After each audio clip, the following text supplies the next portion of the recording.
to. Good evening, everybody. This is the City of South Haven regular meeting for Monday, June the 1st, 2020. I'd like to call this meeting to order. Travis, roll call, please.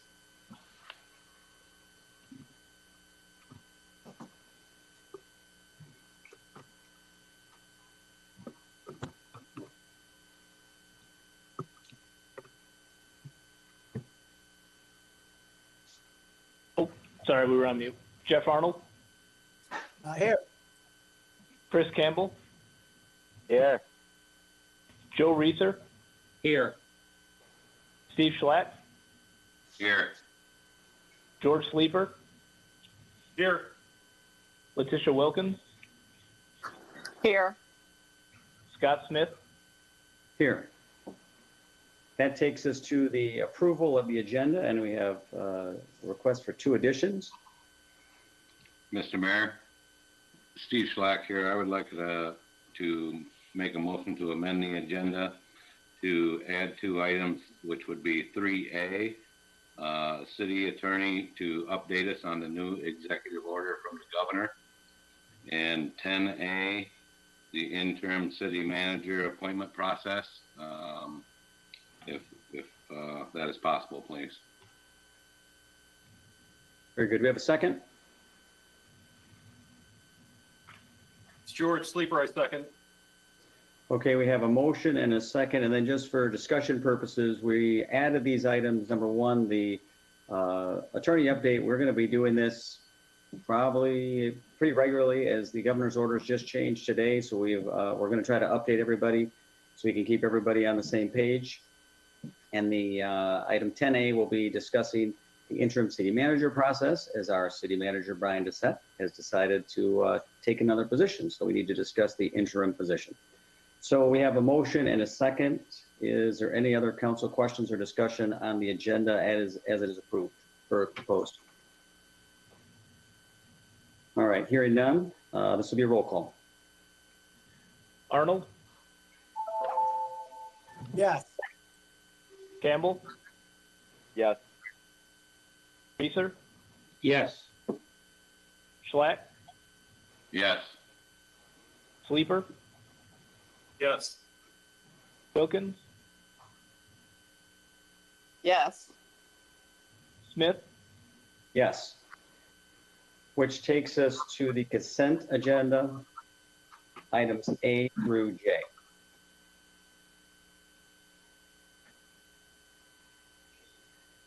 Mr. Mayor, this is George Sleeper.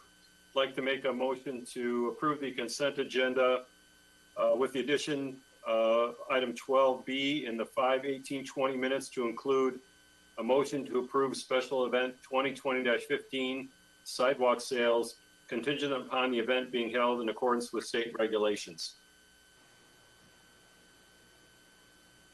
Very good, thank you. Is there a second for that, with that change noted?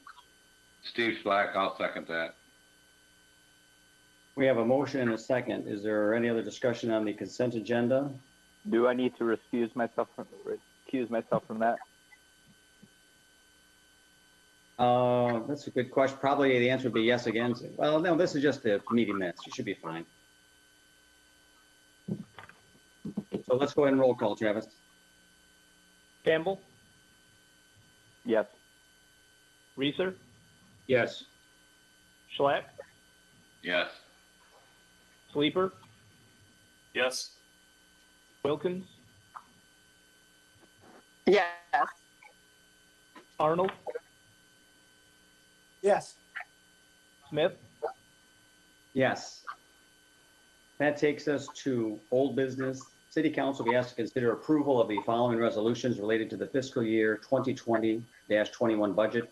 Item A is Resolution 2020-22, a resolution adopting the 2020-21 fiscal year budget for component unit funds of the City of South Haven, Michigan.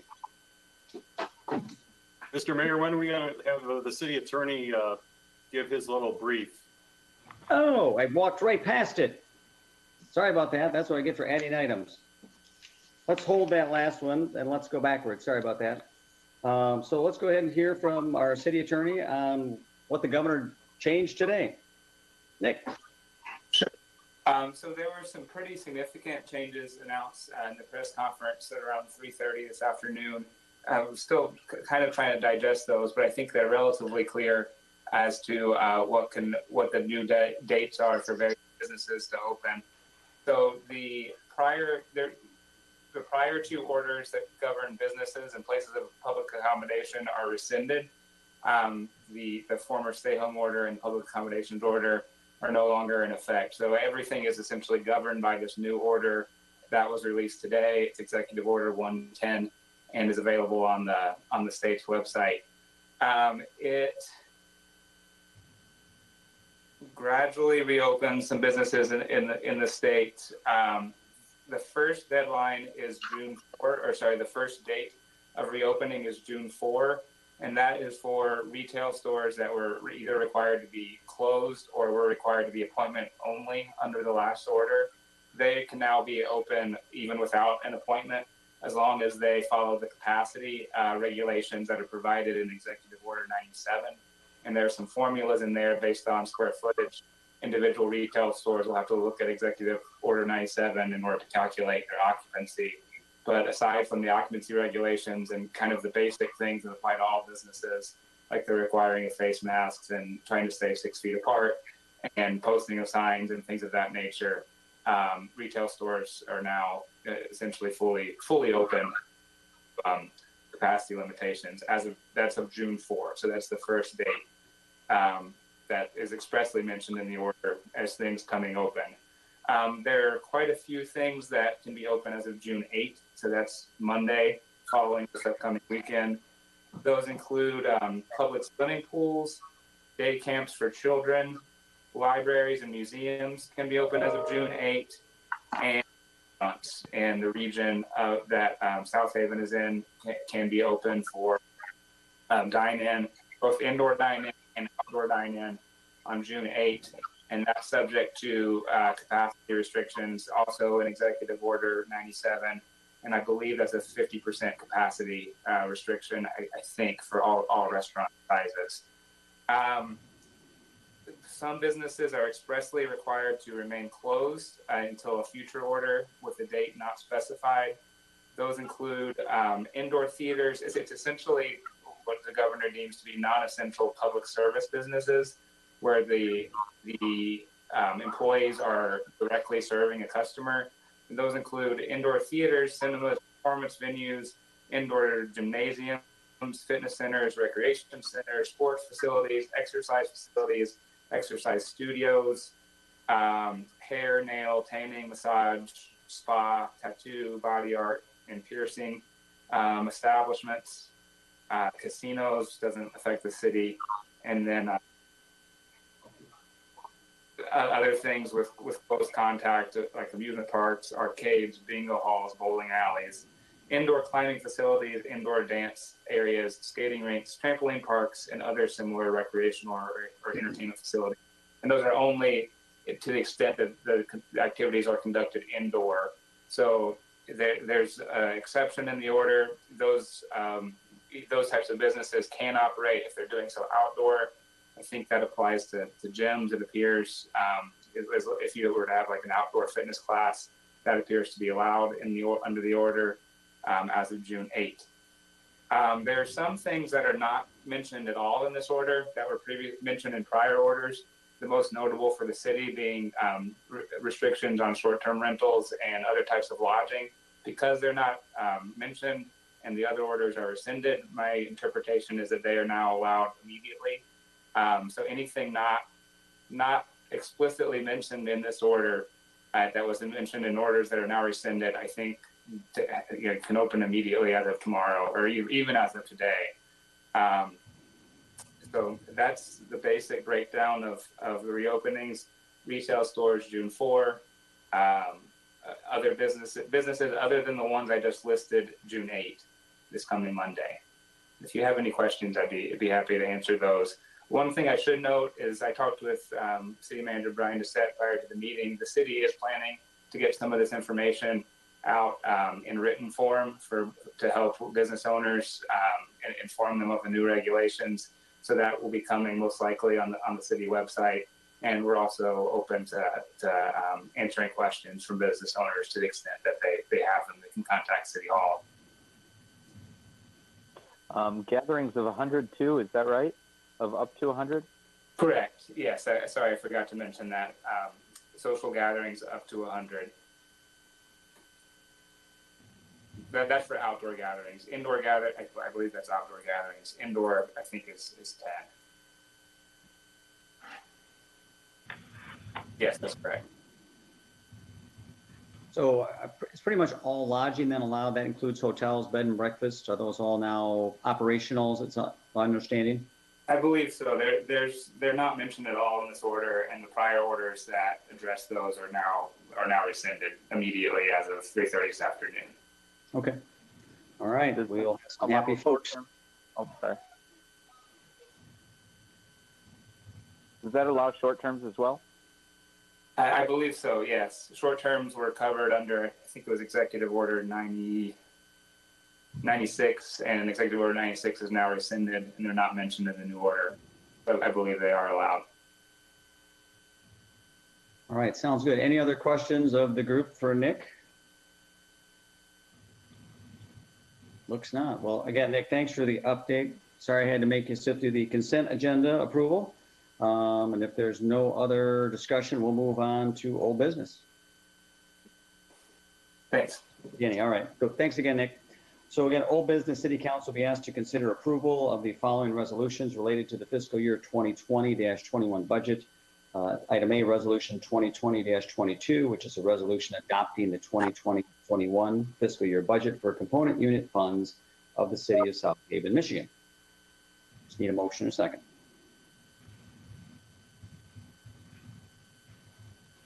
This is Steve Schlack. I'll make a motion to approve Resolution 2020-22.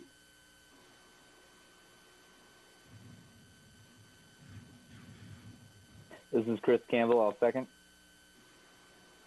All right, motion and a second, and then Brian, I'll cue you up, and I'm also just going to remind, after Brian, we'll have time for public comment, and that call-in number is 637-0777. Again, 637-0777, if you'd like to get in the queue. So Brian, you want to, I know we've got a few related to budget. You just want to take each one at a time, or whatever's up to you.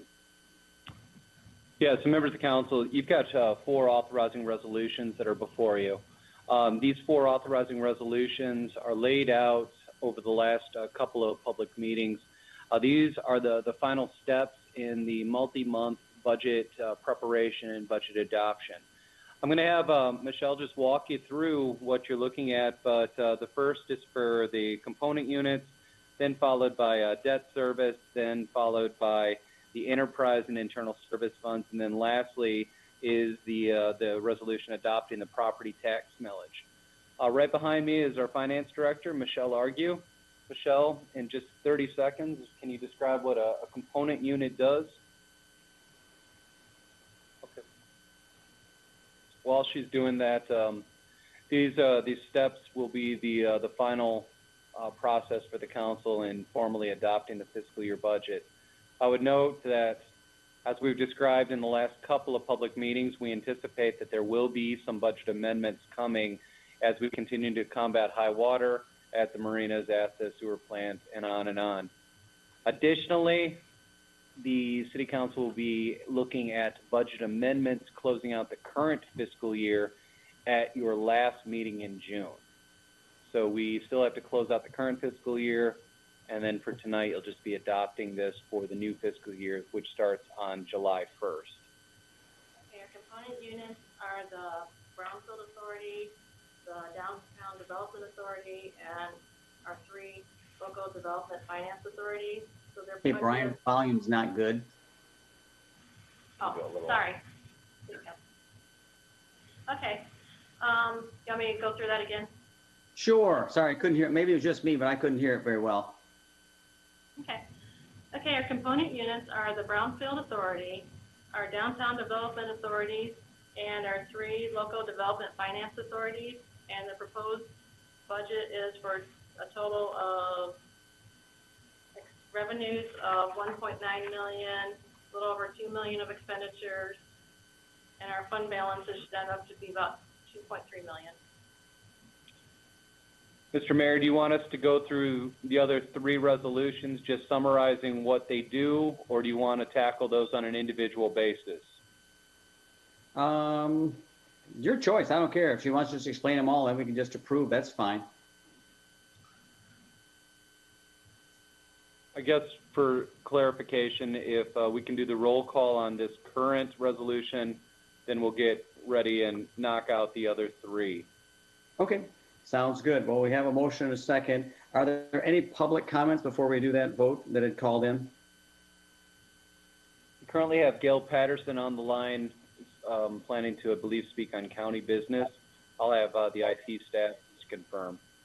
Thank you. That is our only caller at this time. Okay, so, and she's calling on something else. So why don't we go ahead and let's get the roll call vote on this. Or I guess, well, any other council comments first or questions? Got some head nods, no. So, okay, let's roll call this. Reeser, Yes.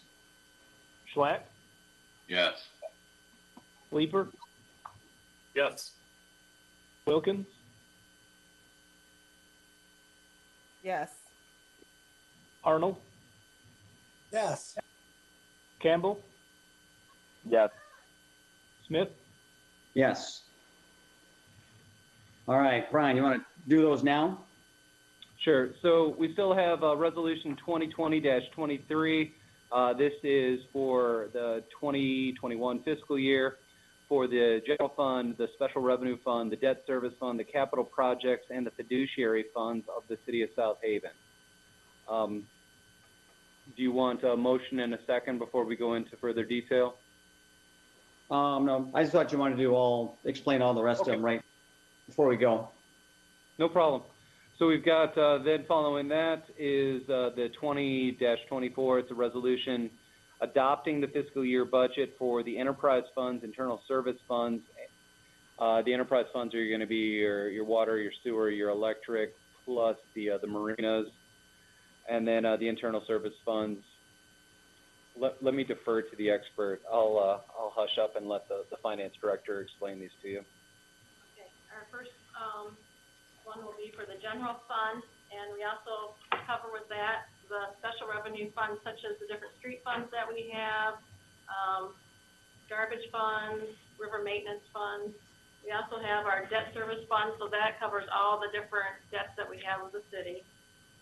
And our capital projects funds is for like our cemetery improvement, public works is the Center Street project going on, which is going to finish up this year. And then we also have our fiduciary fund, which is the cemetery perpetual fund. Okay, very good. Then, and our last one is on the enterprise funds. And those funds are the ones such as our utilities, water, sewer, electric, and then we also have the marinas in there, and the beach, Black River Park. And of course, the internal service funds is just for our information services and motor pools, where we spread those costs across the other funds departments. Do you want me to go into the tax? Yep.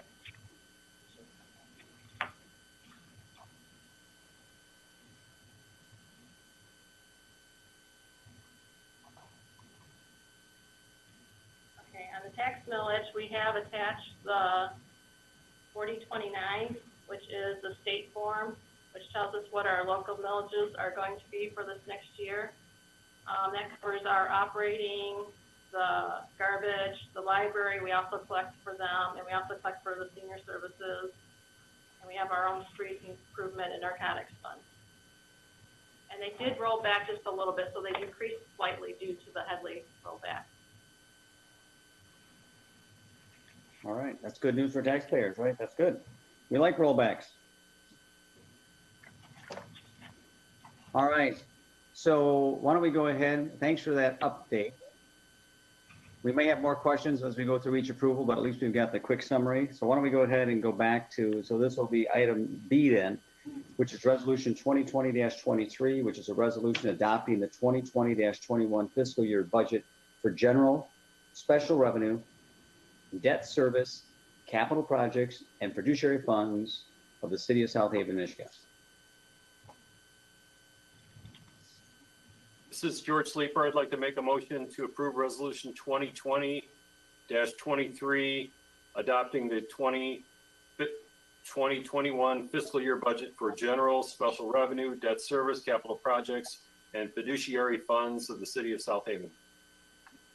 This is Jeff Arnold. I'll second. All right, we have a motion and a second. Again, public comments, that 6370777 number. Any other council comments on this one? This is Joe Reeser. Just a quick question. We had talked when we went over the budget about looking later at the various costs, and one of those was for lawyer fees to go over all ordinances. Are they contained in anything here we're voting on?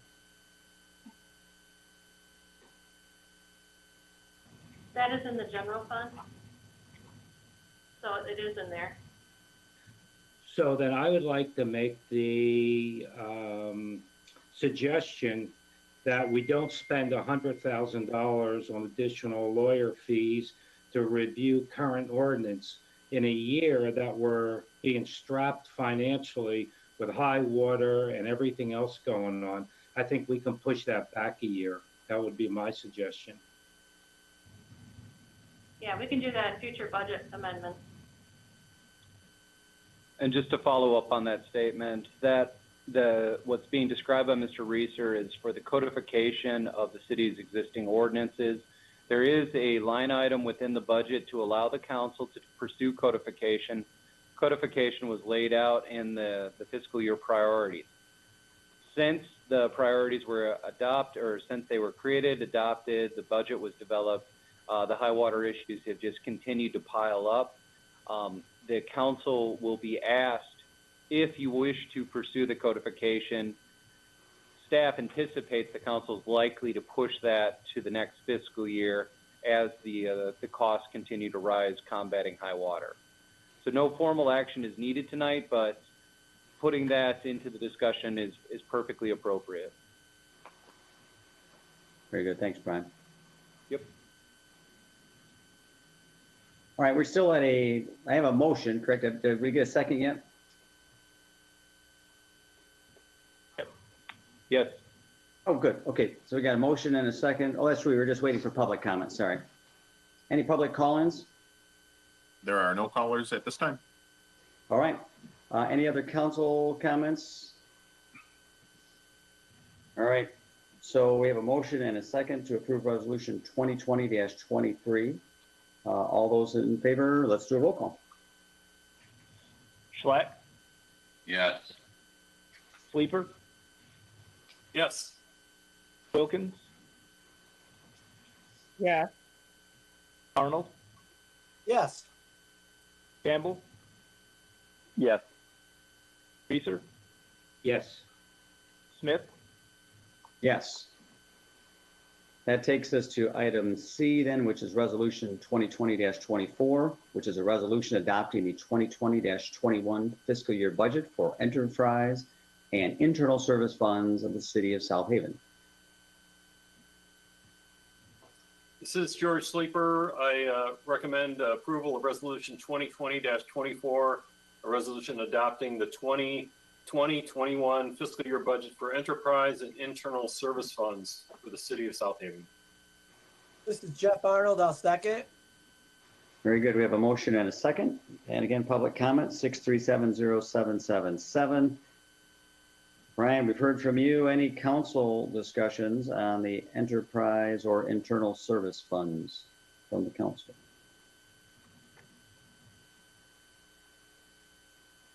This is Steve Schlack. I would just say that, kind of in the spirit of Joe Reeser's comment on the last resolution, that again, anything that makes a change to the budget in the future, in the near future or long future, council needs to look at that and possibly make some adjustments.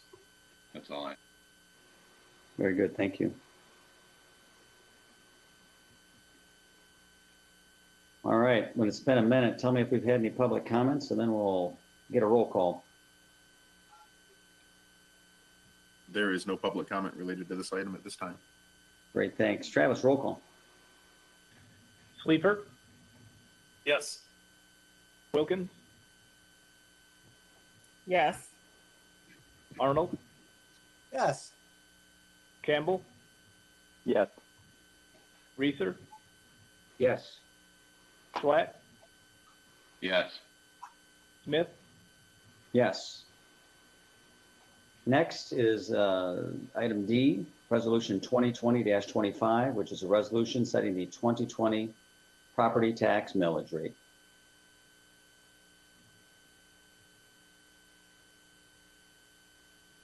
This is George Sleeper. I'd like to make a motion to approve Resolution 2020-25, a resolution setting the 2020 property tax millage.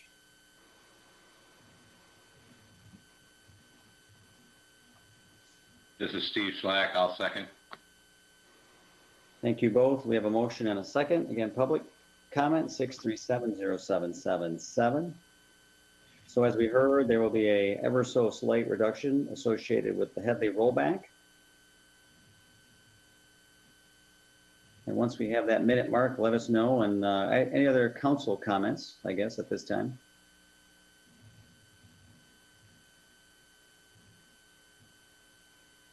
Nothing at this time. All right. Yeah, once we hit that minute mark, let me know if there's any public comments, and then Travis, roll call it.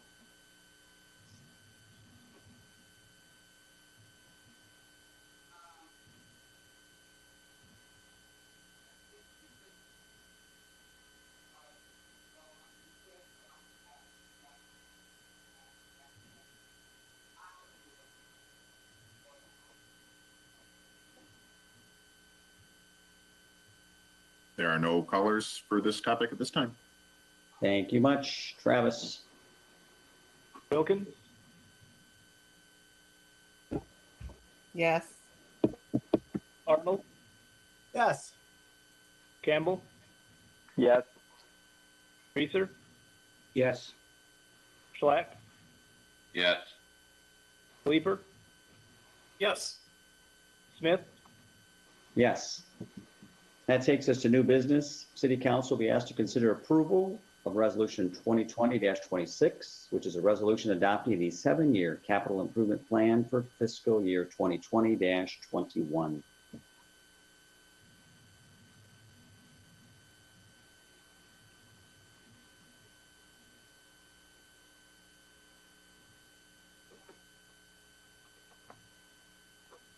This is George Sleeper. I'd like to make a motion to approve Resolution 2020-26, a resolution adopting the 7-year capital improvement plan for fiscal year 2020-21.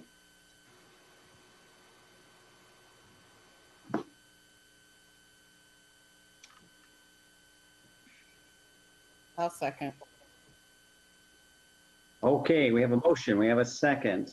Public comment 6370777. You can call in now and get in the queue, Mr. Doucette, or I guess Yes. you've got finance crew there. Whoever's going to tell us about our 7-year capital improvement plan.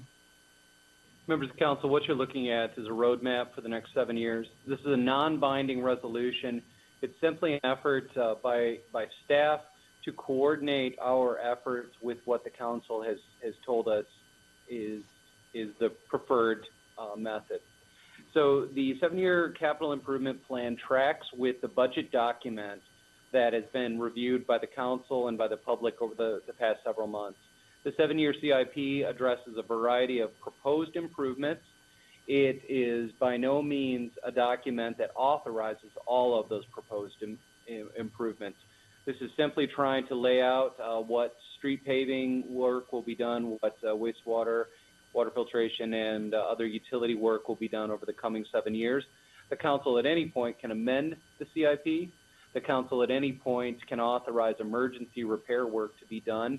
The CIP is simply a tool that should guide spending this year and for the next 6 years following. So this should make things a little bit easier for our engineering department to get projects out to bid, and it should provide the public just a more thorough understanding of why certain streets are getting done and things may not be done as quickly as some members of the public would like to see. Bill Hunter and his team have worked hard on the development of the CIP as it's presented. Bill, is there anything you'd like to add to this discussion? Brian, you did a great job covering it. Just remember, this is a living document. Like Brian said, it's not something as once you're approving it, we're going to do all this. We plan on every year bringing this at the same time with the budget. So every year we're going to bring this up and update it. And like Brian said, anytime we can revise this, amend it, and I'm sure probably this year we're going to have several amendments. So it's a culmination of a lot of different plans. Many asset management plans, water, sewer, street asset management plans, park and recs plans. So it's taking all those plans, putting them in one document, and it's for the viewers or anybody can access and see what's happening. And as Brian said, what streets are going to get repaired. And I know just last year we've been keeping this up already, and we've changed our plan, so to speak, probably about 6 times. So it is a living document. Very good. Thank you both. And then just so people are aware, again, it is a planning tool. So very important as we look at things like our street villages and whatnot. We did a 5-year, we did a 20-year specifically to lay out a roadmap to how to get these streets repaired. And it has to do with more than the pavement on the top. There's a lot of pipes and different things underground that have to be considered as well. So Bill and all the staff are doing a great job of, keeping that list updated. So we are doing things in proper order. So, all right. So we did a motion, we did a second on this. Any public comments called in? No comments at this time. Any other council comments?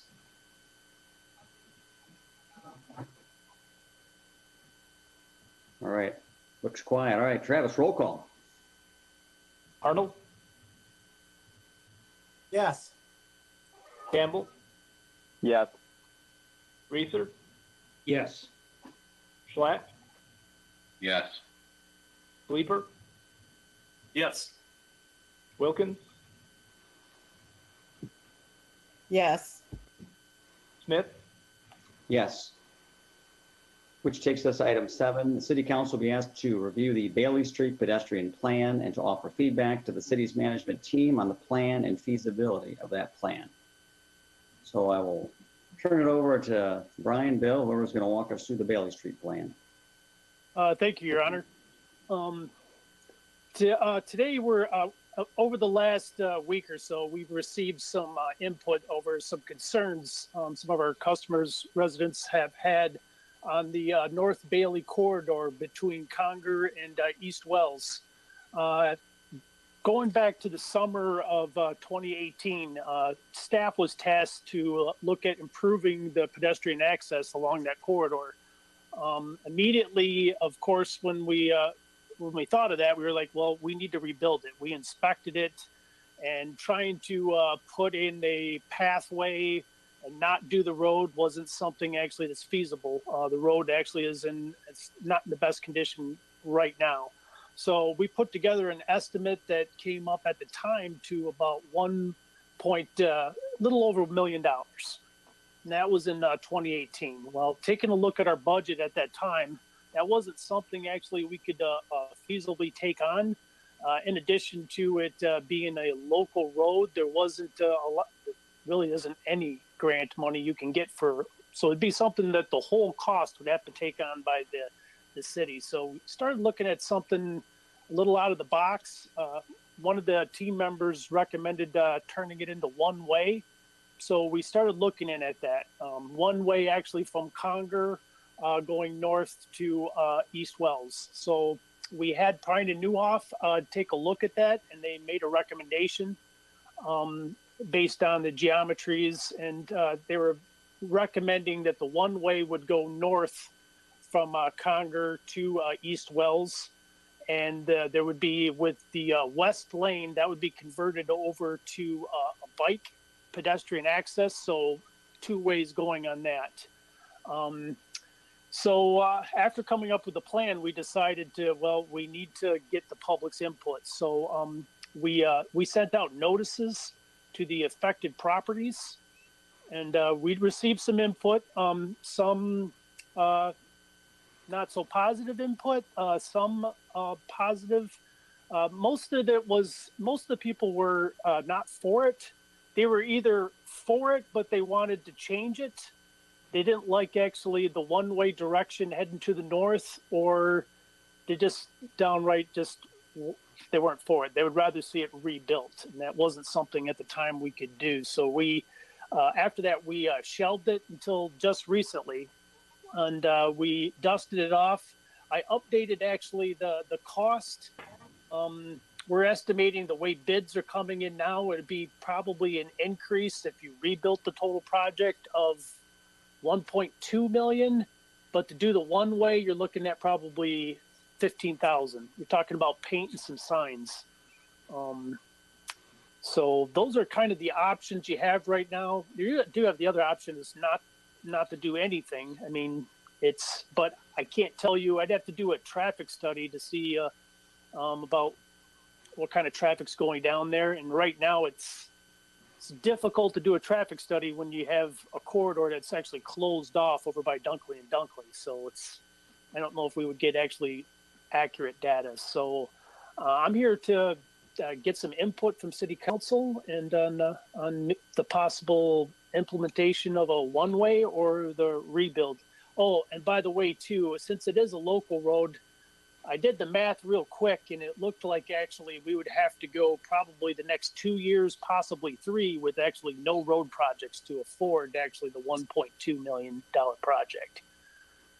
That's roughly. I'd have to sit down if council wanted that to go direction. I have to sit down and actually going over the numbers better with Michelle and Rosemary. So, City Council, any feedback you could provide to me would be greatly appreciated. Hey, Bill. Mr. Mayor. Oh, sorry. Bill, just got a quick question to get us started. Can you give us some indication where this road sits on the priority list? Just talk to us about the pacer rating, the pipes in the road. Where does it sit on that list? Is it near the top? It's actually outside of the 7-year plan at this time. It's not, the traffic counts don't justify it. It is actually to where the pavement conditions probably 4, 3.5 pacer rating. Pacer rating is going 1 to 10, 10 being brand new road, 1 being actually in dire need or should be closed. There are things that you could skim a coat over top of it, meaning to get us by traffic wise, but it still doesn't address the pedestrian access, which what we were looking at in 2008 and what we're talking about currently right now. Okay, but very if good. that gives you actually a priority wise, it does sit outside the 7-year plan. Perfect. That's kind of what I was most curious about. Okay. All right. Other questions? I think Steve was jumping in there. Yeah, I have a question regarding the direction of the one-way you spoke of, Bill. You're talking about the traffic flow going from the roundabout south to Congress Street, correct? Otherwise, the roundabout has to be redone. I believe actually the traffic goes north to the roundabout, Steve. Then you would have to not allow access on part of the roundabout, but if it was heading. Correct. We'd have to rebuild part of the roundabout. You wouldn't have to redo the roundabout other than signage, correct? Correct. So if we go from the roundabout towards Congress Street with the traffic, it allows emergency services 2 accesses. They have Blue Star Highway and Bailey Avenue. They could respond to emergency services, correct? Correct. So we're talking about a traffic flow from the roundabout to Congress Street, correct? Correct. Okay, that's where I got confused when you were talking about there, so. Sorry about that. And then the bike or pedestrian traffic would go both directions? Yes, it would. Okay. My only input would be, and because I live right on the corner of the roundabout, would be that it's a very dangerous area, especially up by the top of the hill there by the cemetery, really close to the cemetery entrance. It's just a matter of time before something happens there. So that's my biggest concern. And I would like to get maybe if I see Chief Natalie Thompson is in the back, maybe if she has any input for council, whether this is even feasible or not, or whether it's a good idea or a bad idea. I'd like to hear from her, please. Speak as loudly as you can. Just come on up front.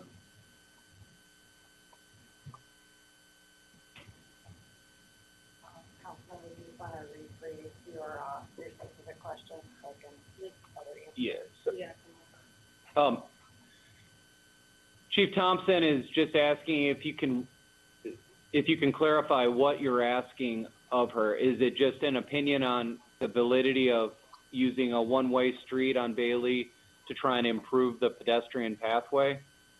Is that what you're asking?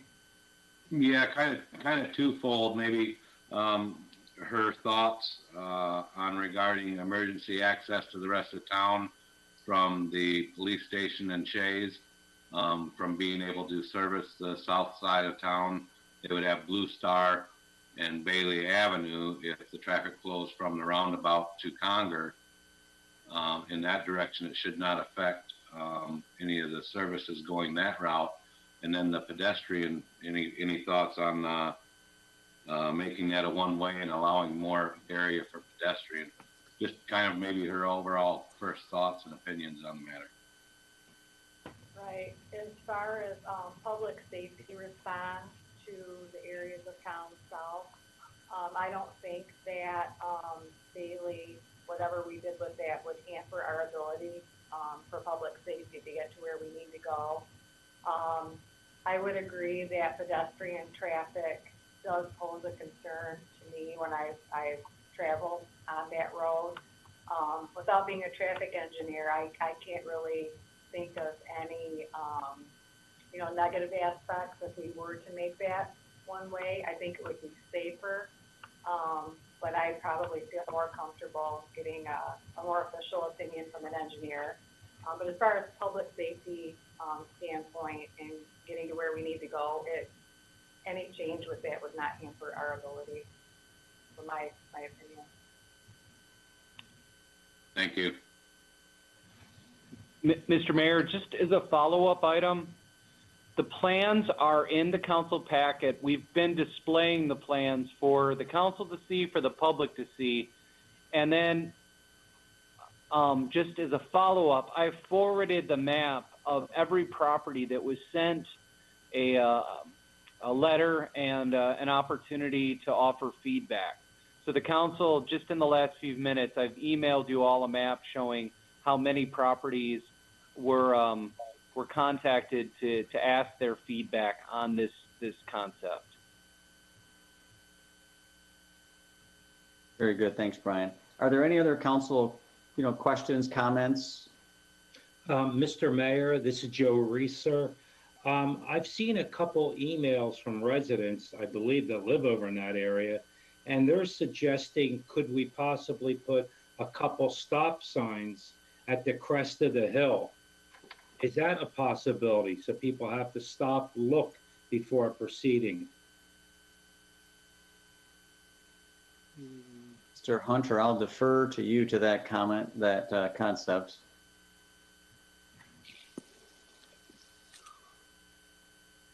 I would have to physically go out there and take a look at that.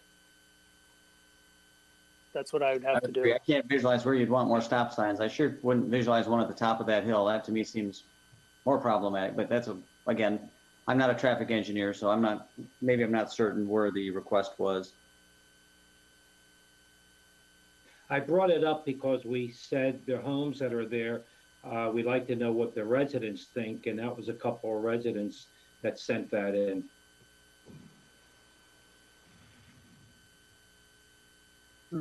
Right. I guess any other thoughts, comments? Again, this is just a dialogue, and I guess Brian, do we have anybody on the phone that's called in for this yet, just as we're having discussion? 1 second, Mr. Mayor. Hey, Mr. Mayor, this is George Sleeper. I do have some comments. So I've walked along this area. I agree with Councilmember Schlack. I think there is some risk involved there. I know I've started walking through the cemetery because it seems like it's safer than trying to walk down there. And a question for maybe Bill is, so the detour around the flooding in Dunkley, doesn't it go right through this street right now? Yeah, yes, it does. And staff is actually putting a different route together that we should have done shortly. I was just reviewing the draft one, and we're actually going to be rerouting everybody back through Blue Star.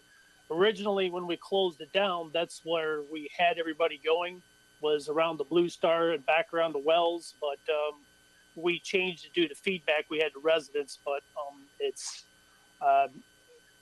I think we should have looked at it better than what we did, and we should have just stuck with the original plan. So, but I do think that should help. And one thing I wanted to mention, since we are a designated trail town, I do want to encourage use of the Calhaven Trail, and of course, part of that is helping ensure that people can get to the trail safely. So that's all I have. Very good. Any other, I guess, Brian, any public comments called in? 1 second, we'll check with IT. This, Bill. Mr. Mayor, we do have 2 phone calls. All right. And we can still come back, council, if we just want to hear a few more public comments, we'll come back to you. Why don't we take those and let's Have them state their name. see what they have to add. Caller, you're on the line with the council. Please state your name and address, and then you'll have 5 minutes to address the council. And then please state when you've finished your comment as well. Great. My name's Melissa Reed. There seems to be discussion continuing. Is that Melissa? Can you mute your monitor? We're getting feedback from your screen. sure? I was just calling to offer some concerns on this particular issue on Bailey. We live at Riverwatch condominiums, and I walk that stretch daily, sometimes twice a day. Because of the detour on Wells Street and because of the flooding, Bailey is really the only public access to the public boat launch, to the skate park, to the city hall, to the police department, to Riverwatch, other than Blue Star Highway.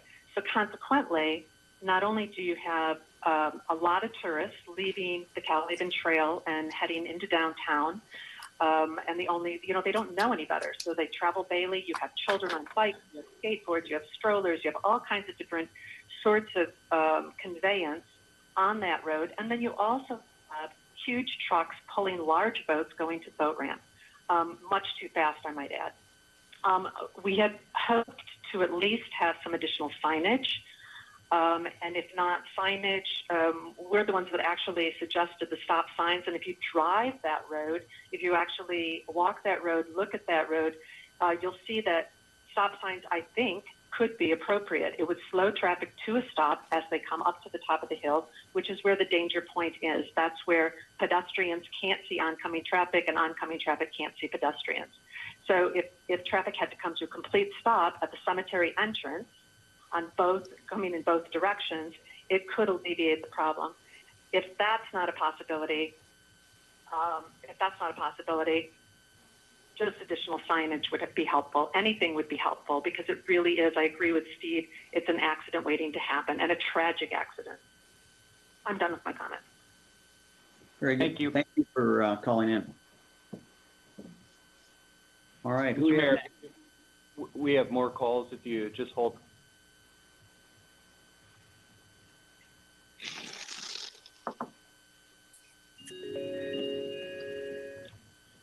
Caller, Caller, you're on with the city council. Please state your name and your address, and then you'll have 5 minutes to address the council. When you finish, just state that you're done with your comment.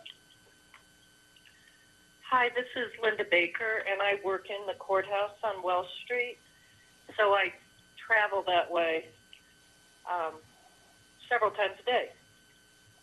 And it's been a concern forever for me with especially bicycles and pedestrians. Pedestrians, they both really need to be on the side with traffic, because if you come over that hill and you're coming towards a pedestrian or a bicycle, the road is so narrow. There's great potential for accidents. I don't see a stop sign at the top of the hill because, for one thing, it's a pretty steep hill, and in the winter, I don't think that's a great idea. But I would like to see signage like a caution,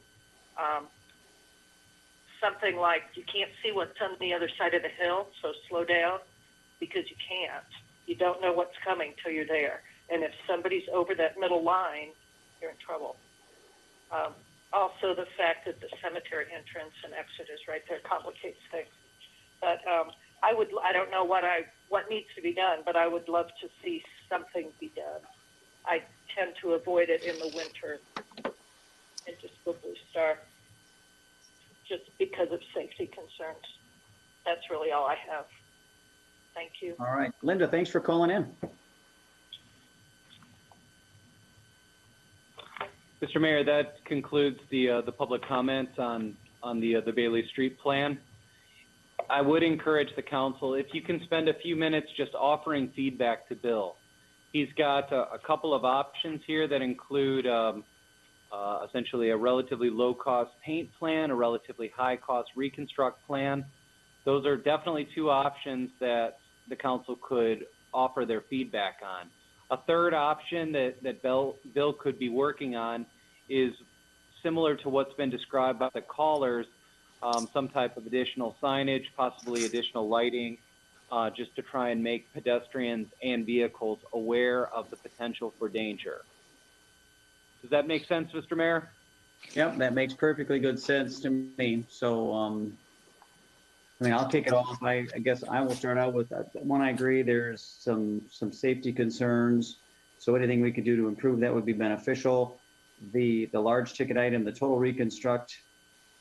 I think if in the future we want to work on grant funding for that, and really it falls priority-wise in line with the other street priority, I think that's good. But I think we need to stick to that street priority plan for a reason, because that has to do with everything from safety to road condition to pipes in the ground. So there's a lot of factors. So the smaller solutions, I mean, we could take baby steps and start with signage and then move to the one-way concept. I am totally in favor of start with simple to make the improvements in safety. So that's my initial thoughts. And we can work across the group. Just want to go one by one. Steve, I see you. You want to go one? Sure, I'll go ahead and my thoughts are I think we need to move to the one-way portion of the street. I think the street's in way too bad a condition. I think if we could cut down some of the vehicle traffic on it, it may help it last till it gets higher than number 7 on the list. I think it should be put on the priority list as soon as possible. If the one-way doesn't work out, maybe it'll get higher on the priority list to get widened out and fixed. But my feeling is it needs to be a one-way from the roundabout heading towards Congress Street for vehicle traffic, and the pedestrian and bicycle traffic can take up the rest of maybe the other half a lane that's left over. That way we can at least have one vehicle lane that's of proper width for vehicle traffic. And that's all I have at this time. Very good. Thank you. How about George? I pretty much agree with Steve. I do think the efforts that Bill already has underway to reroute traffic to Blue Star instead of going down Bailey would be definitely beneficial, help reduce some of the traffic, although people know it's still an option and so people will still use it. But yeah, I'm agree with going the gradual approach and going the one-way route to start, and then maybe as it gets a little bit higher in priority, we can look at total reconstruction. Very good, thank you. Mr. Arnold? Hey, Bill, this is Jeff Arnold. When you were summarizing, so I want to start with the question. When you were summarizing what was going on over there, did you say that if we go full reconstruction, we have to pay that out of pocket, and that would mean we can't do any other road projects for 2 years? That's it could be longer than that. I'd have to nail that down with Michelle and Rosemary, but the amount of money we get in our millage, and yeah, that's it could be 3. Okay, so 2 to 3. All right. So then my thoughts are, the reroute of the detour, definitely. I would like, some new signage and see if that can alleviate, warning of a blind spot, blind hill, whatever the case may be. I think Brian Doucette mentioned maybe some flashing lights there to grab people's attention. And then maybe one way if the signage doesn't help. That's kind of my thoughts. Very good, thank you, Jeff. Mr. Campbell? I'm going to go with Steve. Steve lives right there, and I've seen having to go through that a lot lately. You do see a lot of families there. They're not always thinking when they're coming to that hill, especially with kids on bikes. I think a one-way could at least clean that up. Maybe putting a path there. I like the flashing lights maybe at the peak still. I think people have to still realize that, people have a tendency to fly through there. I don't know why they're in a hurry to get on the water, but I think making one way would make more sense, and it would bring cars from Blue Star or with boats and stuff first. So I think that makes more sense. Very good, thank you. Mr. Reeser? Yeah, I agree with what everyone is saying. Especially Steve knows the area better than me. So I would say one-way street. If that doesn't work, flashing lights or stop sign. And I would defer to Bill to make the final decision. All right. And Mrs. Wilkins, round us out. All right, I certainly agree with what everyone has said. I think just going down to the one-way street, I think we should have signage up immediately. And, until it becomes a higher priority on the list to do reconstruction. And of course, this is due to cost. Very good. Thanks, Letitia. Mm-hmm. All right. I think, Bill, you have some direction? Yes, I do, sir. All right. Very good. That, Brian, anything else you want to add before we move on? Yeah, Mr. Mayor, this is clear. I'm making notes on follow-up steps. There will be quite a bit of work that still has to occur before this plan can be implemented, but this is something that I would think that the council could be updated within the coming weeks. So sometime still this summer about a traffic control order and an implementation plan. So we will push this issue as quickly as possible. Very good. Thank you very much. And thanks everybody for your comments. Thanks, Bill, for guiding us through that issue. That takes us to item 8, which City Council will be asked to receive a draft request for qualifications from Mr. Ryan Kilpatrick from Housing Next and consider authorization of the RFQ publication and release. Is Mr. Kilpatrick available? I didn't see him pop on yet.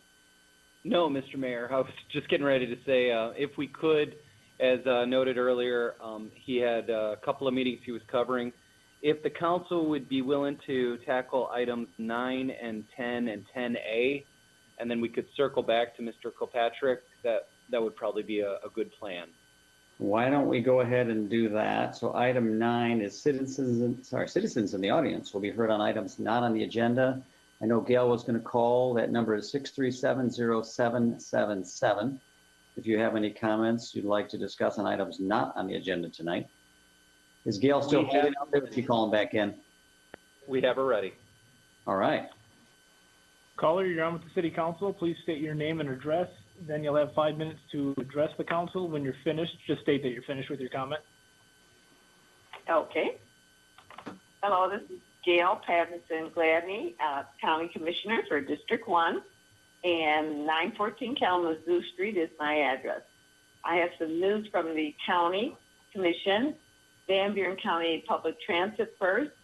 Commissioners approved 2 grant requests for public transit, and 1 grant is from the Michigan Department of Transportation for approximately $369,000 for operating expenses because the transit system operates in a rural area. And the other grant is from the United States Department of Transportation for $1,800,000 to provide expanded facilities for the transit department. The next item I like to mention is the auditor's report for the county. And the auditors reported total revenue for the general fund was approximately $25,670,000, and the total expenses were $23,289,000, approximately $670 for the budget year 2018-2019. The fund balance for the general fund is now $9,119,079, and that's a great fund balance for the county's revenue, especially in the uncertain times for the upcoming year. The auditors also listed areas for improvement in the county's procedures, and that's all I have. Thank you. Thank you, Gail. Thanks for calling in. Anybody else on the phone? Caller, you're on with the city council. Please state your name and address, and then you'll have 5 minutes. And then when you're finished, just state that you're finished with your comment. Good evening, Joe Wilkins, 811 Indiana Street. In regards to what has transpired in our country in the last week, needless to say, it's very troubling to me as a human being, as an African American, as a parent. Sitting down with my son and watching what took place in Minneapolis, seeing the violent and racist act of murder against an individual who looked like him was something that I wouldn't wish on any parent. The video that captured the killing of George Floyd left me as a parent trying to comfort, to reassure, and to answer questions that my son had. For example, Dad, how do you stop bitterness and hatred from getting in your heart after seeing what took place? He stated, you taught me to respect and treat others right. But what am I supposed to do when I treat others right and still can leave my home and be targeted by white America simply because of the color of my skin? I want you to know, as a parent, in answering his question, I struggled to find the right words. And unfortunately, because of the act we witnessed on last week, how to teach my son how to function in this life have become very complex, especially when it seems like the very things that I have taught him don't seem to work in this country. It is important that our country, our white brothers and sisters, realize that this violent and racist act of murder has caused a level of trauma for even our youth that must be acknowledged and resolved in order to arrive at true and lasting peace. Dr. Michael Dyson stated, and I quote, that all America of conscience must be galvanized by the recent events in Minneapolis. But more broader, what happened in Georgia, what happened in Kentucky, the loss of black lives everywhere, the repetition of a cycle of black losses, seeing black people breathe their last minute on earth beneath the knee of a man is in itself heinous. And we must come to a point in this nation where we are no longer afraid of black people, where we are not questioning their humanity and rejecting the possibility of their essential worthfulness as a human being. And to these issues I address, these are smoke clouds of what we witnessed over the past week. Also, it is ironic that the I can't breathe is a symptom of the pandemic that we are facing, and now the I can't breathe has become the symbol of the pandemic of racism in this country, which involves black people that are not able to breathe, unquote. To the city council, it is sad to say For many blacks in this country, the oxygen of freedom is not available to us, not because our lungs don't have the capacity, but because the air is polluted by racism and the refusal to recognize black humanity.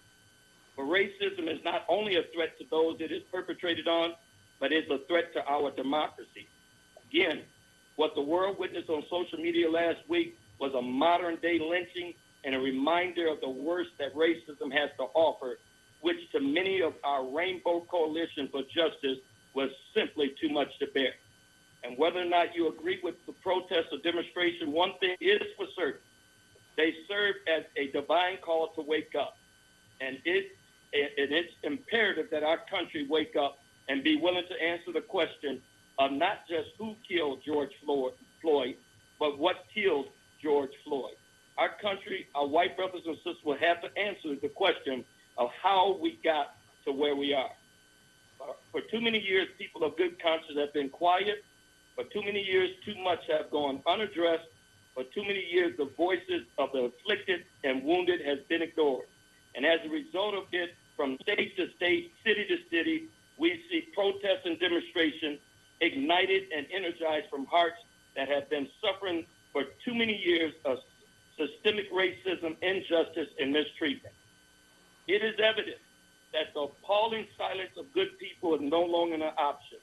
Therefore, it is my prayer that the city of South Haven, the city in which I love, the city in which I was born and raised, will not fall asleep at the wheels of change and become a victim of apathy, but rather speak up and lead by example in this effort of making America a place where all men are truly indeed created equal with certain unalienable rights of life, liberty, and the pursuit of happiness.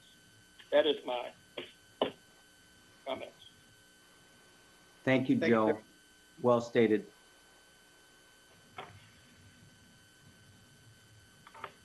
There are no other callers at this time. All right, very good. Let's go ahead then. We'll go to item 10A. I will not forget this one, which will be the discussion of the interim city manager appointment process. Members of council, I've talked with each of you. I am in contract negotiations now with Berrien County.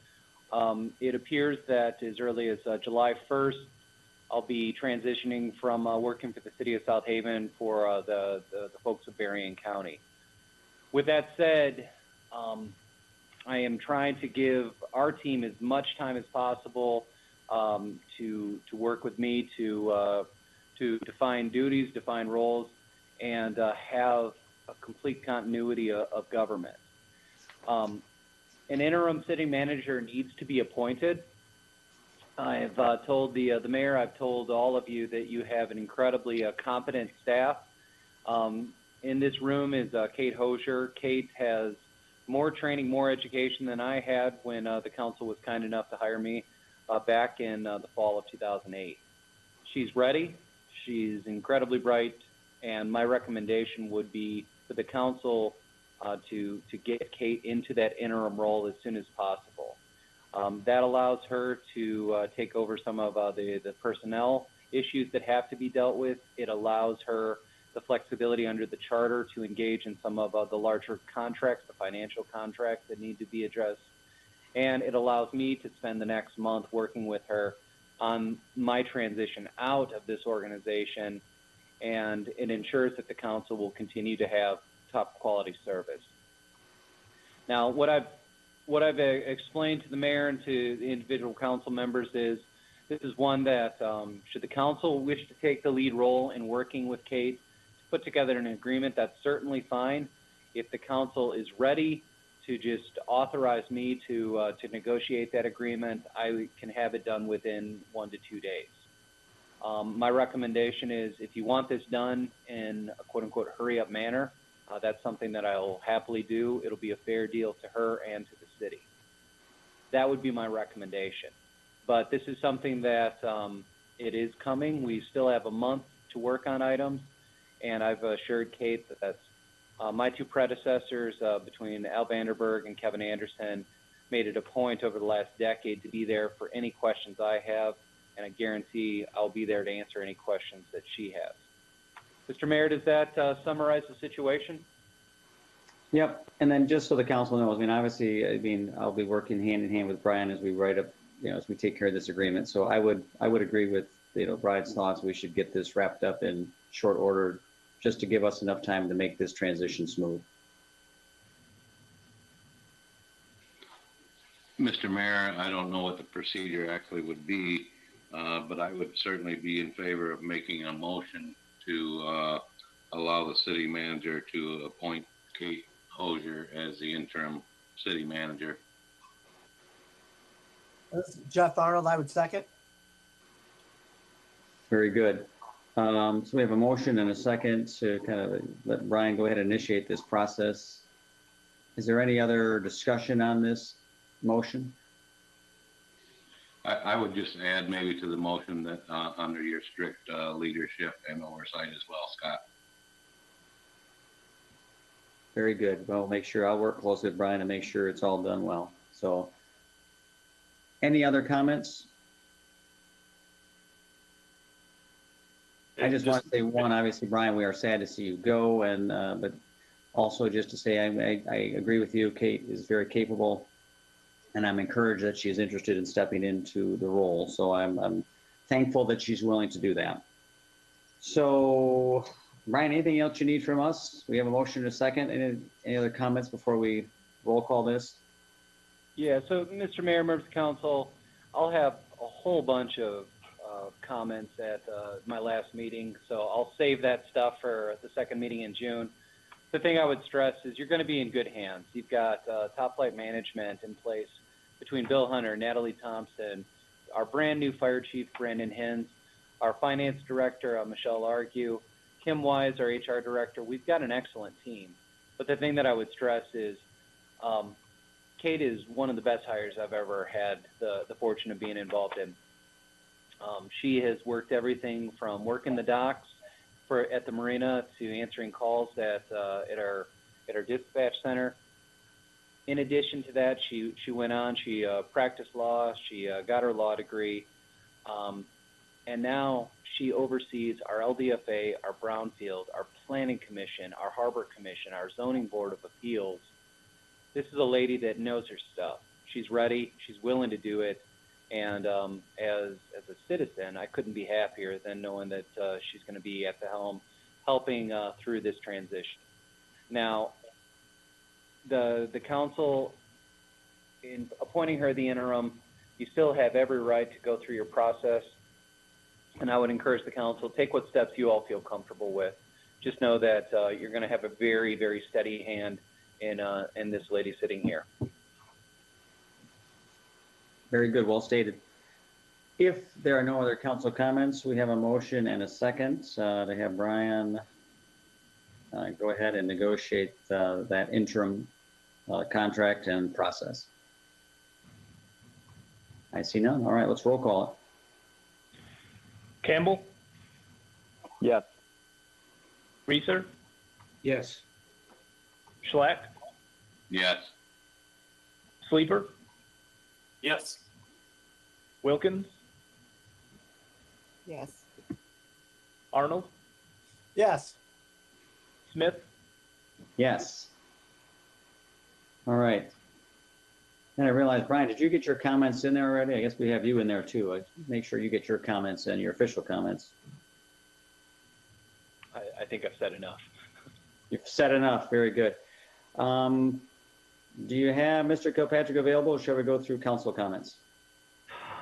Unfortunately, Mr. Kilpatrick is still not available. If you'd like to go through council comments, we can buy a few more minutes.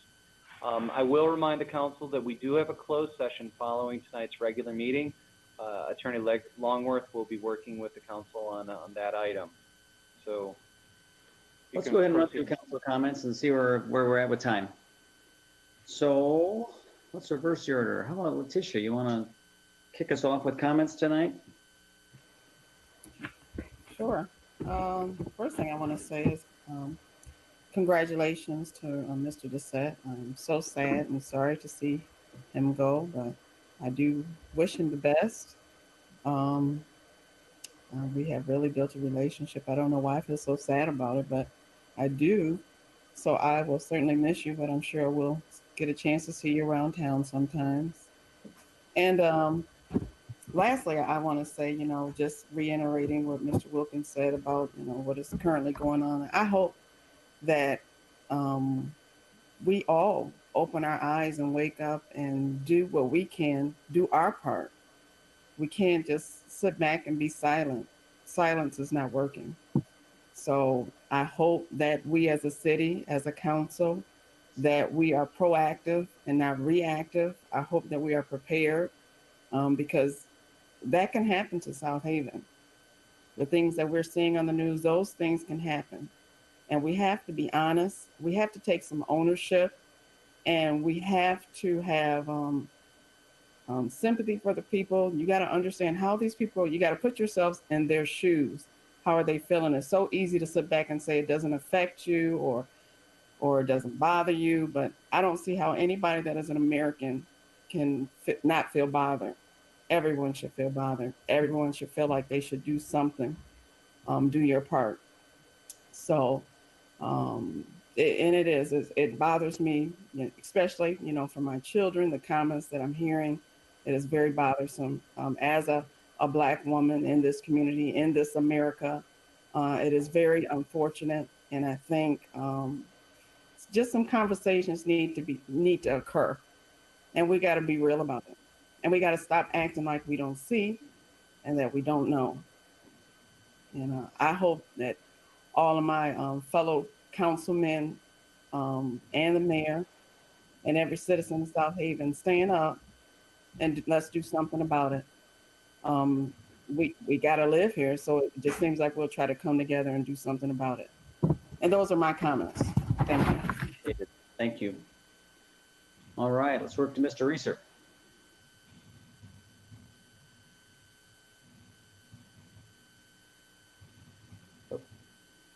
Joe, hit your mute button. Sorry. This is one of those rare nights where I've actually prepared something in writing because I think it's that important. I wake up every morning for the past few months feeling like there's a dark cloud over me and over our country due to the pandemic, which last week surpassed 100,000 people. I remember being in high school and beginning of college and seeing the counts of death every night on the news, and we have far surpassed the Vietnam War now.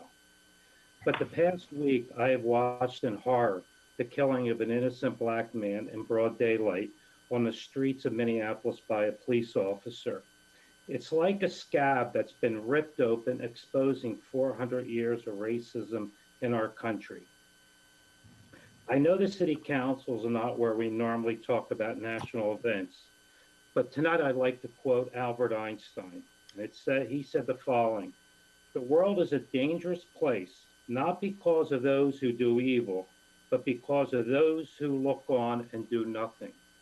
And I think Mr. Wilkins and Mrs. Wilkins are saying we can't do nothing as a town and as a country. I believe the people in South Haven, especially African Americans who live here, and other people of diverse backgrounds, need to know where their elected officials stand on equality. So I want to make the statement right now that I stand alongside African Americans for equality for everyone. I am happy to say that I have been on city council for 2 years, and I have never heard from a fellow council person, city staff, and most importantly, our police chief, one racist comment, not one innuendo. And I'm proud of that for all the people I work with and come in contact with. Thanks, that's all I wanted to say. Thank you, Joe. Mr. Campbell. I want to say I definitely agree with Letitia and Joe, and I thought it was great that Joe came on tonight. We are seeing people protest around the nation, which is amazing to see. The people are standing up for it. I don't want people to look at there are people out there that are doing some looting. I would not associate them with the people that are really protesting. It's just not fair. I feel like it takes away from people protesting. So I definitely agree that something needs to be done. I believe there's actually going to be a Black Lives Matter event in South Haven next Saturday that you can probably look up on Facebook. So that's my comments for tonight. Thank you, Chris. Mr. Arnold, school year almost done? Yeah, the school year's almost done. Next week, Tuesday, is the official end date. But my comments are not related to school. My first comment is something that Chris Campbell brought up just last week. I'm hearing from constituents that the HESCO walls on the South Beach are turning into quite the jungle gym attraction for kids.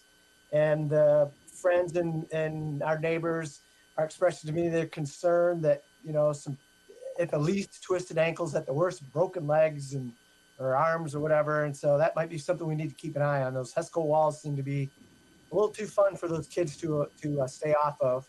And I mentioned Chris brought it up already. My second comment, I got an email related to the crowds downtown over Memorial Day. And the person that wrote was very concerned about the safety of the full-time residents and had several questions. And I told the emailer I'm going to get back to them. But, at the core of it was saying people were downtown not wearing masks and not practicing the social distancing. And I've seen from some correspondence from Chief Thompson that she said her staff was reminding people, and we certainly can remind people and we can plead and we can beg. But at some point, people have to be responsible for their own safety. And if they're not going to be safe around us, then South Haven residents, we simply have to steer clear. And I reminded the emailer, I said, it's like when we have the red flags up on the beaches. We're telling people don't go in the water, but, we can't drag them out of the water. That at some point, people have to be responsible for their own safety. And so, again, to that emailer, I will address the rest of your issues, but at some point, people have to take responsibility for their own safety. And with that in mind, when I saw those crowds downtown, I left downtown. I just went home. And then my third comment would be to join the voices that we've heard already. Thank you, Joe Wilkins, for calling. Obviously, he put some real time and deep thought into his comments. You could hear the passion and concern in his voice. The same with Letitia and Joe. Joe Reeser spoke very well too. And so I just kind of echo all of those comments that we've heard so far. And those are my comments. Very good. Thank you, Jeff. George. No additional comments tonight, Scott. Very good. Thank you. Steve. I would just like to thank everyone for their input regarding the Bailey Avenue or Bailey Street, I should say, input, and look forward to something happening there before something tragic happens there. With that being said, I would like to, I don't know what I can do, but I would simply offer Joe Wilkins, if there's anything I can do or help with, I would certainly welcome him calling me and getting in contact with me to see what I can help with. I certainly am saddened by the events in our country, and I will continue to pray for our country. Thank you. That's it. Thank you, Steve. And thank you for your comments on the Bailey Street situation as well. All right. I guess I just would like to say a couple things. First, to Joe, Letitia, please know that I stand with you. What we saw was so deeply disturbing and just unacceptable on all levels. So I too, anything I can do to be there, to be a support, to be a voice, I would be there. I mean, it's stoked a lot of raw emotion. You're seeing, rallies across the nation, and our residents have the right to get together and assemble, and we encourage that. We encourage peaceful assembly. With that noted, there's going to be a get together, a protest or a march just to recognize, issues, whatever you want to call it. But COVID's going to make it a little more challenging. So we just ask folks to, as you're gathering peacefully, just remember there's still requirements with distancing and masks, and just try to be sensitive to those things, and just, love thy neighbor, take care of one another. I mean, this is a great community. I love this community because it is so diverse, and I want everybody to feel safe here. It makes me sad to think of Joe and Letitia talking to their son about, not feeling safe. I mean, that's just fundamentally wrong. Kids, nobody should not feel safe in this country. It's just unacceptable. So I stand with you. Secondly, congrats, our 2020 graduates. We had a parade last Friday. If you were able to, be there, thanks to the community that came out and watch those kids zip by in those cars. Fun to see them all out there. I had one of them out there as well. And finally, just patience on the, our response to this COVID-19 situation. We have folks on both sides of the issue that want more response, less response, and we're just trying to thread that needle and do what the governor's asking us to do. So be patient, please. We are doing our best. Our police force, outstanding individuals, doing a great job every day. I thank them for being out there and tackling all this. So please be patient. And on that note, Chris Campbell has a really cute kid in the camera, which is good. So, and that's all my comments. And we have our guest has arrived. So if we're on that note, why don't we back to item 8? Mr. Mayor? Yes, sir. Okay, so council, we've got 2 items that are still lingering. There is the closed session. Attorney Longworth is on the phone. I'm going to ask Greg to just hold on for a couple of more minutes. We also have Mr. Kilpatrick from Housing Next, who is here to review the request for qualification, or the RFQ, for the redevelopment of the Overton site. If possible, I'm going to ask Mr. Kilpatrick to try and move as quickly as possible so that that the council can get all of your questions answered, and then you can jump to that next topic. So Perfect. We still have two business items. You got it. That's where I was headed. Okay. So we're going to be asked to receive a draft request for qualifications from Mr. Ryan Kilpatrick, Housing Next, and consider authorization of the RFQ publication and release. So we'll start with a motion in a second to get the discussion started.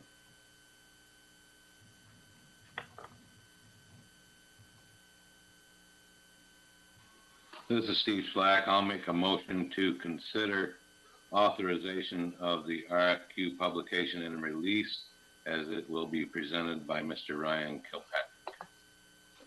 This is Joe Reeser. I second it. We have a motion and a second. Good evening, Mr. Ryan Kilpatrick. Nice to have you with us. And I guess we're going to turn this over to you. So good evening. All right. Good evening. Thank you for your patience. I apologize for joining late. I have overcommitted to multiple city council meetings tonight via my second story office. So real briefly, the RFQ that you have in front of you, Mr. City Manager, does everybody have a copy of that, or should I try to share my screen? No, Ryan, the full council has it. It's in the council packet. Great. So you can proceed. Okay, thank you. So the first 13 pages of that are an overview of the development process that we all went through together over the last 7 or 8 months. It highlights a lot of the benefits of the city of South Haven. It highlights the community research services research that was done about marketability of the site and target price points. It spends a lot of time talking about the need for workforce and affordable housing in both South Haven and larger Van Buren County. And then what I really want to focus on with you tonight in the few minutes that we have is on page, I believe it's 14, starts in a big red heading that says process. Page 14 and 15 are really the critical elements that I want to make sure you've had some opportunity to weigh in on. So the process that we're proposing is to reach out to developers and seek a developer that has the right qualifications to do a project that the city council would like to see. So rather than have someone submit a full proposal that they've spent lots of money on and have them not quite get it right, what we'd like to do is help you find a developer that you feel confident has the background and expertise to do the kind of development that you're seeking. A developer that understands the price point you're pursuing, the variety of housing types that you're pursuing, and can demonstrate that they have expertise and experience with those product types. And so what we're looking for is a developer to submit a letter of interest with their experience in that regard, a relatively simple concept plan or set of renderings. And we've already provided them with a concept plan. I think it's perfectly okay if they're satisfied with the draft that we've already come up with, for them to refer to that rather than spending time on architecture. However, every developer is different. They may have a product type that they've developed before in which they say, we really like this and it meets all of the vision of your concept plan, but it looks a little bit different. There is an opportunity for them to submit that kind of a thing. But then also to demonstrate the development team's financial capacity. We want to make sure that we don't set you up with a developer that just doesn't quite have the capital financing to pull off a project of this size. As we look at a number of units that could be anywhere from 60 to 100 units on the site, we really want to make sure that this development team has the financial capacity to execute in a relatively short period of time. And then lastly, we want them to be sure to give us an overview of the kinds of incentives or community support that the development team feels that they will need in order to successfully execute the project. And so if they believe that it requires low-income housing tax credits, or it would require brownfield redevelopment financing, or sale of the property for $1, we want to know as many of those things on the front end as possible. And it may be that we're asking them to define a range, but these are really the critical elements that we're going to want you to be able to weigh, or a subcommittee to be able to weigh once those submittals have been brought forward to the city. So then the second element here that I want to make sure you have time to think through, ask questions about, push back on, is the timeline. Now, this is a timeline that I think is a little bit expanded. It provides for an assumption that we'll have a subcommittee doing the review. We're proposing a June 2 release date, which is tomorrow, and giving developers essentially a full 2 months to put together their package. A lot of that time is going to be developers really vetting the site and vetting the market to make sure that the product types that they build will work well in this market. The actual materials that they prepare won't take them as much time. But then we're providing for essentially a month to do the evaluation. And I've provided that full month because that's going to be really the peak tourism season as I see it. It's going to take us probably several weeks to ramp back up into a more traditional seasonal economy. And what I don't want to do is pull subcommittee members or council members away from important things during the month of August, when you're probably going to have that critical economic time of trying to rebound from the economic shutdown. So I've built in a full 30-day period to do that review. And then what we'd like to do is announce a handful of finalists, conduct a couple of interviews, ask those finalist teams to bring a presentation to the city council, and we have a selection process defined in October. So now again, we can shorten all of this process. We could probably get it all down in late August, early September if you wanted to, but I want to give you some time to really process. I want to give you time to provide that public input if needed, and so we're extending that a little bit more. But then our goal would be that by November, we've selected a development team, and they can begin working on a site plan and an incentive process. In order to get there, what we'll do is partner with the city attorney to draft a development and purchase agreement with the developer that outlines all of the city's criteria. So we're going to want to make sure that that developer is committing on the front end to a certain level of affordability or certain price points, a certain number of units and typologies. And we'll leave them some room so that we can ensure that they've got the ability to respond to the market if construction costs go up or if labor costs go up.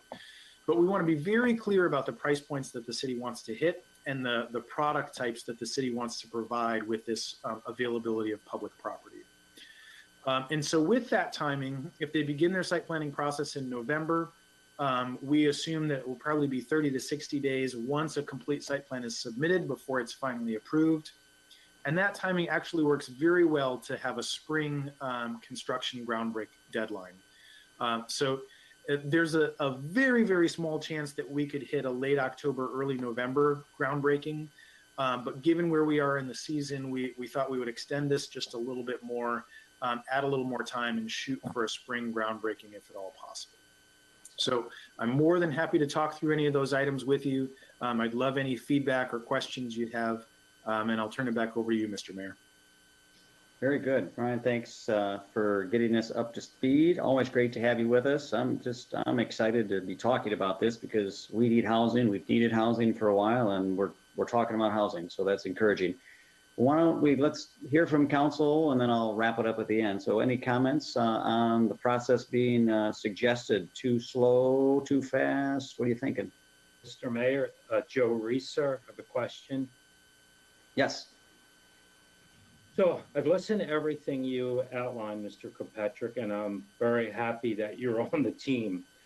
The first question I have is, as the developers start to put together their proposal, and they have 2 months to submit it, they're bound to have some questions. Who is the go-to person or persons they go to? Obviously, it's not city council, probably not even Kate, because we're not experts. That's the whole reason we got you as a consultant. So is it you they would go to? Are you the first point person that they would ask the questions? Honestly, I think a lot of the questions they're going to be asked, Kate actually will be a perfect point person, because a lot of initial questions are going to be about what are the site conditions? Do you have known contaminants on the site? Tell me more about what the process is to get through zoning. They'll be asking questions about, well, what has city council already said about this? So a lot of those questions, I think Kate is going to be really great at responding to.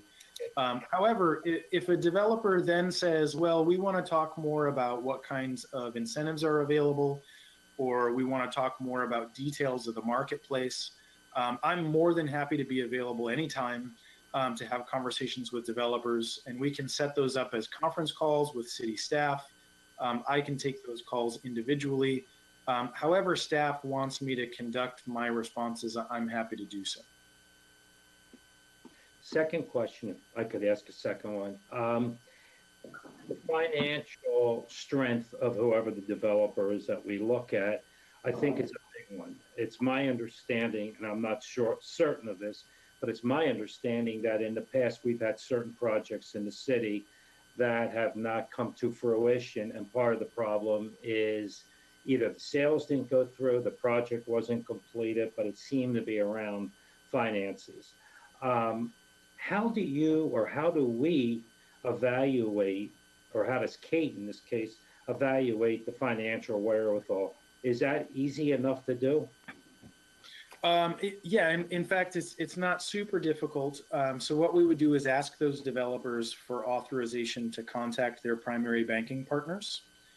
And what we want to do is, one, make sure that they have enough net worth in order to collateralize a project of the size that we're talking about. And that's assuming that it's a market rate development project. If they're doing a low income housing tax credit project, they don't need to have quite as much collateral available, but they do need to show that they have experience doing that kind of project.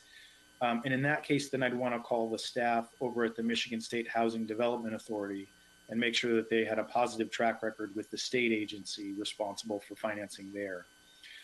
So as long as we get financing to contact their lending agency, we can then talk through, and it's similar to when you're conducting a job interview and you ask for references. We would then call their financial partners as a reference to make sure that they have paid on time, that they've successfully completed projects with that lender, and that lender would lend to the developer again. Thank you. Very good. Anything else, Joe? That's it. Thank You got it. Anybody else want to talk housing? Steve Slack, I would just say that I agree with the timeline. I think it's actually pretty aggressive. I think it gives us plenty of time to go back and forth and answer some questions as a council, as far as price points and things of that nature. It gives plenty of time to go through planning commission and back to council as well. So I agree with the timeline and thought process. Excellent. Thanks, Steve. Mr. Mayor, I just had a quick question. It's George Sleeper. Ryan, I really thought you did a good job on your presentation. My question had to do with the development incentives, and I can envision that whatever developer would be interested in this would be very interested in what kind of development incentives the city could offer. Where do we kind of finalize those in the process? And does that take more time to finalize that kind of stuff because it may have to go through more approval processes? It's just kind of my curious on that. Yeah, that's a great question. Preliminarily, we will build the likely incentives into your development and purchase agreement, and that will likely be in a November timeframe. But then what we'll have to do is actually structure the legal agreements and how those will operate. So your development and purchase agreement will essentially reference the incentives that the city will make an effort to make available. But then what we'll have to do is put together the final development agreement, and that will include any number of potential incentives that will go along with the final sale and closing of the transaction. And so that'll be up for negotiation as you conduct your review of their site plan. So your development and purchase agreement will essentially give them, a 90 to 120 day entitlement process time period, during which they'll put together their site plans that will go to the planning commission. You'll have the opportunity to review those site plans. You can make contingent any of the incentives that the city wants to offer on updating those site plans, updating their price points. You'll still have a lot of control up to the point that you finally sign off on a final development agreement and you close on the property. Great. Thanks, Ryan.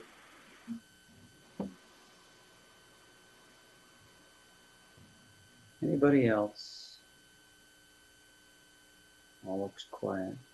All right. Sounds like everyone else is good. So I guess, Ryan, I will just, again, echo the comments. I am so encouraged that we are finally here.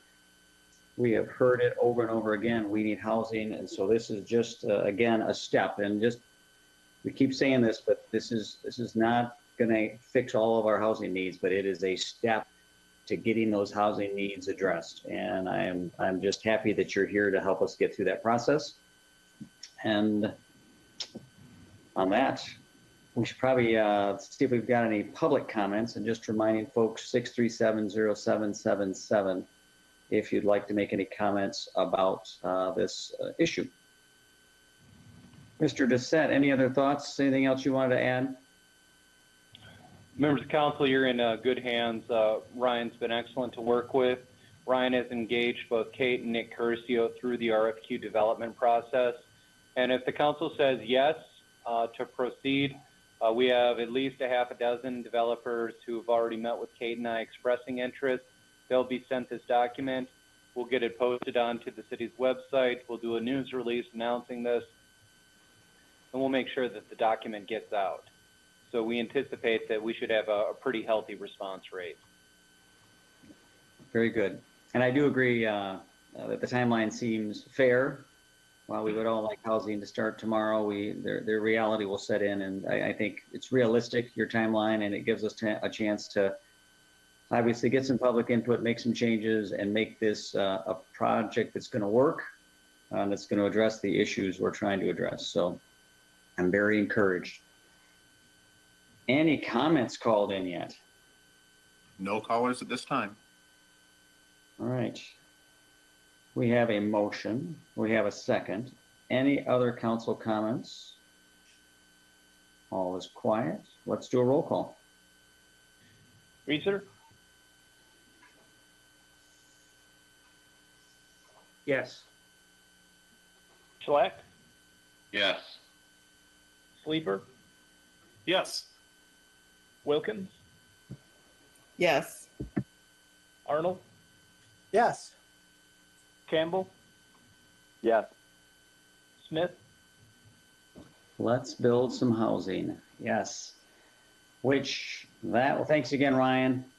Look forward to spending a lot of time with you the next few months. Likewise, thank you. That takes us to item 12, which basically, just so the public knows, this will end our regular meeting. The council is going to go into a closed session at this time. So we will then return afterward to officially adjourn the meeting, but we will end the viewing at this time. So item 12, City Council will be asked to consider a motion to go into closed session pursuant to MCL 15.268H to discuss a confidential attorney-client memorandum about the possible settlement of existing litigation. So first, we just need a motion to go into a closed session. This is Steve Schlack. I'll make a motion to go into closed session. This is Jeff Arnold. I'll second. Very good. We have a motion and a second. I guess, Brian, do you need to add anything before we do this? No, sir. Okay, very good. We have a motion and a second. Let's do a roll call, please. Schlack, Yes. Sleeper, Yes. Wilkins, Yes. Arnold, Yes. Campbell, Yes. Reeser, Yes. Smith, Yes.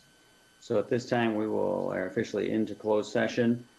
Is everyone able to hang in for a few more minutes? Do people need a minute break? I know normally we would take a break, so anybody need a pause? Mr.